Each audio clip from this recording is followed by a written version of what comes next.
ওয়াল্লাহি আল্লাহর কসম করে বলছি, হৃদয়ে রক্তক্ষরণ হচ্ছে এই ভিডিওটা দেখার পরে।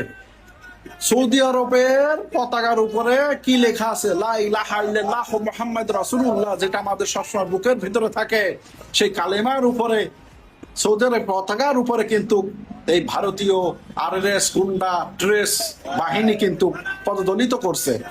পাকিস্তানের পতাকার উপরে কোনো সমস্যা নাই, বাংলাদেশের পতাকার উপরে কোনো সমস্যা নাই, কিন্তু ওখানে সৌদি আরবের পতাকার উপরে করছে। আমি চাই সৌদি আরবের ভাইরা কোথায়, আপনারা একটু ভিডিওটি শেয়ার করে সৌদি আরবের যারা আছে তাদেরকে দেখান। আজকে দেখেন, সবাইকে দেখান, সৌদি আরবে যারা আছে তারা তারা একটু শেয়ার করে দেখানোর চেষ্টা করেন যে এই ভারতীয়রা কতটা উগ্র। লা ইলাহা ইল্লাল্লাহু মুহাম্মাদুর রাসূলুল্লাহ যেখানে লেখা আছে তার উপরে পদদলিত করছে। আমার হৃদয়ে রক্তক্ষরণ হচ্ছে, আমি কথা বলতে পারছি না ভাই। এই ভিডিও দেখার পরে আমি হতভম্ব হয়ে যাচ্ছি এদের কাজ কারবার দেখি। আমি চাই ভিডিওটা শেয়ার করে সৌদি আরবে যারা লোকাল আছে তাদেরকে আপনারা একটু দেখান।